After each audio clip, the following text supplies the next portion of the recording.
Would you take just a minute and tell our church family where in Nigeria you are serving and how long have you been on the field? We've been in Nigeria, West Africa. It's the most populous country in Africa. We arrived in June of 2005, and Lancaster has been supporting us since October of 2007 when we were a part of your missions conference during one of our furloughs.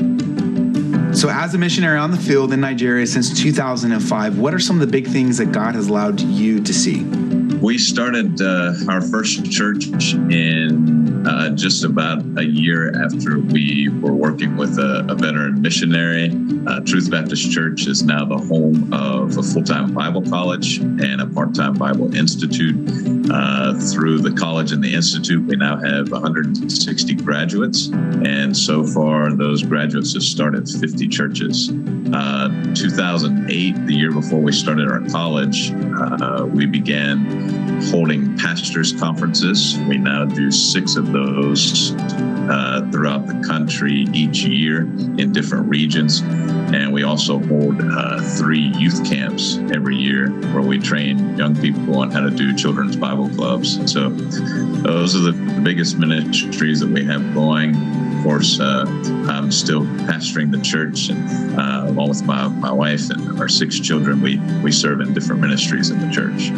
You were mentioning before we started recording just a moment ago how excited you are to have some new missionaries come and join you. Why don't you tell our church family about that? It's actually been miraculous. In 16 months, we've had 4 new missionaries come to work with us. One of those couples being Darren and Annalise Patrick. It's been a joy to have them working in our second church plant with a national co-pastor. The Patricks are praying about starting a new church in September. And so it's been very exciting to see God send forth new laborers, something we've been praying about for the whole time we've been here. Then God gave us a record enrollment in our Bible college. Just in the last several months, we've been able to put a roof on our dormitory expansion. We can double the size of our seminary now. We've got space for 85 students. And so we're excited about that. As a mission field, how open is Nigeria and receptive to the gospel? Nigeria has always been very open and receptive to the gospel.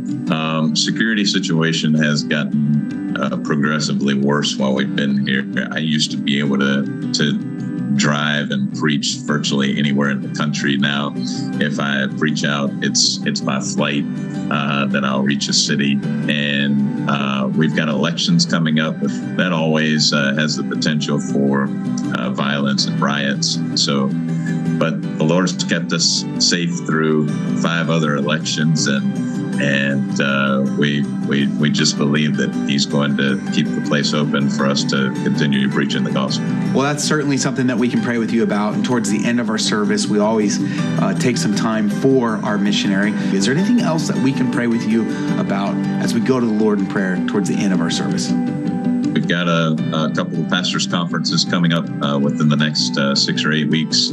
Continue praying for just a good working relationship amongst the 6 missionaries that are working together, and of course for strength and wisdom for our family.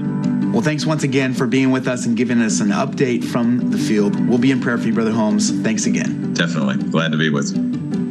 Well, that's awesome. And you pray for the Holmes family, one of the families that we have the privilege of supporting. And how many of you get excited when you see them winning souls and planting churches and training pastors to go to other cities? That's what it's all about. And we want to be a part of that in these days before the return of our Lord Jesus Christ.